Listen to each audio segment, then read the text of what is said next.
நம்ம நாட நல்லா வச்சுக்கணும்னு நினைக்கிறது. அது கொஞ்சம் ஒரு எக்ஸ்ட்ராடினரி பெர்சனுக்கு தான் அந்த ஃபீலே வரும்.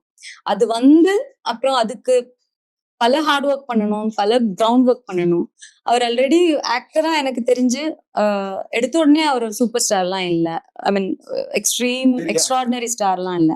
ரொம்பவும் அவருடைய சொந்த உழைப்பு, கடவுளுடைய அனுகிரகம் அதெல்லாமே இருந்தது அவருக்கு. அது மாதிரி இந்த ஒரு இன்ட்ரெஸ்ட் அவருக்கு வந்திருக்குன்னும் போது ஐ திங்க் அவர் ரொம்ப ஜெனியூனா இருப்பாருன்னு என்னுடைய எண்ணம். நிறைய படங்கள் பண்ணியிருக்கோம். சைல்ட் ஆக்டர்ல இருந்து பண்ணியிருக்கோம். மலையாளம், கன்னடா, தமிழ். கோவை உனக்காக சங்கீதா அப்படின்ற டேக் அஃப்கோர்ஸ் அந்த படத்துல ஞாபகம் வச்சுக்கிறாங்க எல்லாருமே. அதை பத்தி மட்டும் பேசும்போது எப்படி இருக்கு உங்களுக்கு? அந்த இடத்துக்கு அதை ரீச் பண்ண வச்சது கிரியேட்டர்ஸ் தான் என்னன்னாலும், பட் ஆடியன்ஸ்க்கு நம்ம முகம் தான் தெரியுது அந்த இடத்துல. நிர்மலா மேரிய கிரியேட் பண்ணவரை அவங்களுக்கு தெரியாது, பட் அந்த கேரக்டரை தெரியும். ஸோ அப்படிதான் அப்ரோச் பண்ணுவாங்க நம்மள எல்லாரும். ஸோ எந்த படத்தை யாரு நம்மள ரெக்கக்னைஸ் பண்ணாலுமே சந்தோஷமா தான் இருக்கும். இட்ஸ் லைக் நம்ம எல்லாமே நம்மளோட குழந்தைங்க மாதிரி தான். நம்மளோட எல்லா குழந்தைங்களும் நமக்கு முக்கியம். அது மாதிரி தான்.